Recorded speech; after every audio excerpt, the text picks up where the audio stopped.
আসসালামু আলাইকুম, কেমন আছেন সবাই? বিনুর বিশ্বে আপনাদের সবাইকে জানাই স্বাগত। রমজান মাসে ইফতারের টেবিলে একটু ভিন্ন আর মজাদার কিছু হলে সবাই খুব পছন্দ করে। তাই আজকে আমি নিয়ে এসেছি সুপার টেস্টি চিজ বল। আজকে বানাবো চিজ এগ পটেটো বল। বাইরে মচমচে আর ভেতরে নরম গলে যাওয়া চিজ ইফতারের জন্য একদম পারফেক্ট। আর শুধু ইফতারে কেন, যে কোনো সময় টি টাইম স্ন্যাক্স হিসেবেও সার্ভ করা যেতে পারে।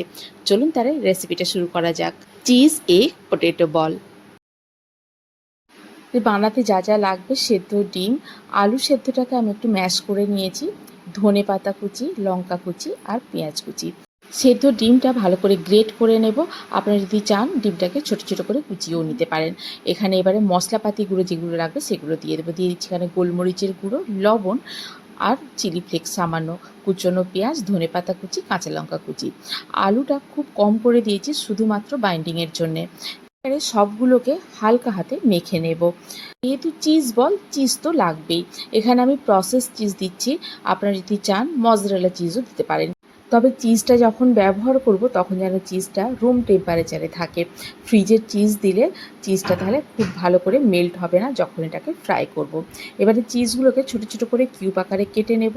আলুর মিক্সচারটাকে নিয়ে নেব, নিয়ে মাঝখানে একটু গর্ত মতো করে দিয়ে চিজটা দিয়ে একটা বল মতো তৈরি করে নেব। চিজ বলের সাইজটা আমি আমার পছন্দ মতো করেছি, আপনারা চাইলে এর থেকে ছোটও করতে পারেন, আবার এর থেকে বড়ও করতে পারেন। সবগুলোকে এইভাবে তৈরি করে নেব। এবারে এটাকে ক্রাম কোট করে নেওয়ার পালা। ক্রাম কোটের জন্য প্রথমে দিয়ে দিচ্ছি এখানে ডিম। ডিমের মধ্যে দিয়ে দিচ্ছি অল্প করে গোলমরিচের গুঁড়ো, লবণ আর চিলি ফ্লেক্স দিয়ে খুব ভালো করে একটু ফেটিয়ে নিতে হবে। এবারে নিয়ে নেব ব্রেড ক্রামস। ব্রেড ক্রামসের মধ্যে দিয়ে দেবো চিলি ফ্লেক্স, দিয়ে খুব ভালো করে মিক্স করে নেব। এবারে এক একটা এগ পটেটো চিজ বল নেব, নিয়ে ডিমের মধ্যে আগে দিয়ে দেব, দিয়ে এরপরে ব্রেড ক্রামসের মধ্যে দিয়ে দেব। আচ্ছা, যদি কেনা ব্রেড ক্রামস হয় তাহলে কিন্তু ব্রেড ক্রামসটাকে একবার মিক্সিতে ঘুরিয়ে একটু ছোট করে নিতে হবে। দিয়ে বলটাকে এইভাবে খুব ভালো করে ব্রেডের মধ্যে দিয়ে তারপরে আবার ডিমের মধ্যে দিয়ে আবারও ব্রেডের মধ্যে দিয়ে দেবো। ডাবল ক্রাম কোট করতে হবে এটাকে, তা নাহলে তেলে যখন ফ্রাই করব চিজটা মেল্ট হওয়ার আগেই এটা ফেটে যেতে পারে। সেই জন্য ডাবল ক্রাম কোট করে নিতে হবে। ব্যাস, তৈরি হয়ে গেল আমাদের চিজ এগ পটেটো বল। ফ্রাই করার জন্য একদম রেডি। এইভাবেই সবগুলো তৈরি করে নেব। এইভাবে তৈরি করে নিয়ে অনেক দিন পর্যন্ত ডিপ ফ্রিজে স্টোর করে রাখা যেতে পারে। যখনই প্রয়োজন হবে বার করে নিয়ে রুম টেম্পারেচারের মধ্যে নিয়ে এসে তারপর এটাকে ফ্রাই করলেই রেডি হয়ে যাবে আমাদের চিজ এগ পটেটো বল। এবার একটা কড়াই চাপিয়ে দেবো। কড়াইটা খুব ভালো করে গরম করে নিয়ে দিয়ে দিচ্ছি এখানে তেল।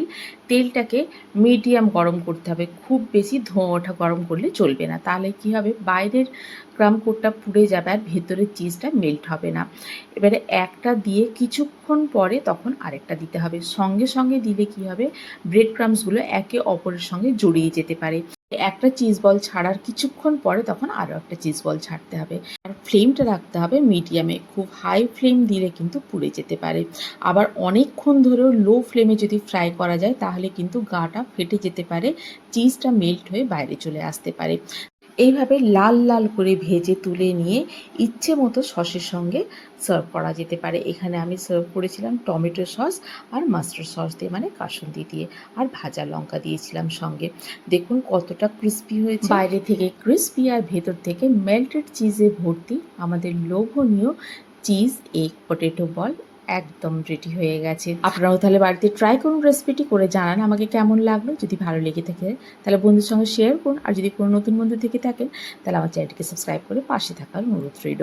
আজ তাহলে এই পর্যন্তই, আবার দেখা হবে। ভালো থাকুন, সবাইকে ভালো রাখুন। আল্লাহ হাফিজ।